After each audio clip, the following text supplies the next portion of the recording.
Hi guys! Gracie here, ang pinapantasya nyo araw-araw.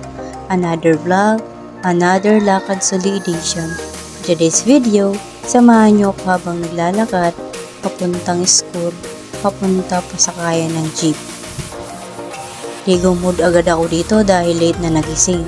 Syempre, gamit ang basics, may shampoo at sabon. Imagine mo kung tubig lang, baka maging flavored powers ako buong araw. Syempre, nagsuklay naman ako, akala nyo hindi no? Kahit simpleng suklay lang, at least hindi mukhang bagong gising edition. Naglagay pa ako ng lipstick para may kulay ang labi kasi kung wala, mukha akong Walking Dead version ng sarili ko. Baka isipin nyo, lagi na lang ako nagli-lipstick kasi may budget. Joke lang po, wish ko lang na may sponsor.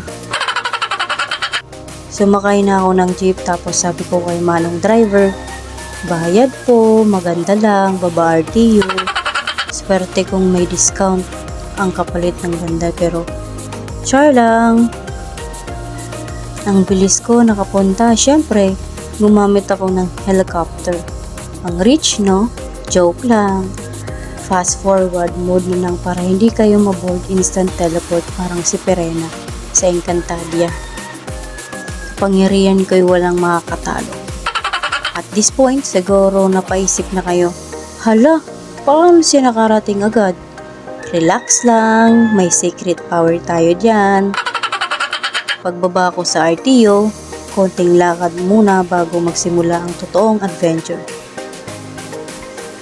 Pagdating, nag-check si Manong guard sa bag ko. Feeling niya, puno ng notebooks at ballpen. Pero ang laman lang, paon na pandesal at Nova. Favorite snack ni Saito, kaya shoutout sa'yo. Disclaimer lang po, hindi po sponsor to. Thank you sa pagsama sa akin kahit simpleng kwento lang. See you next vlog. Bye guys!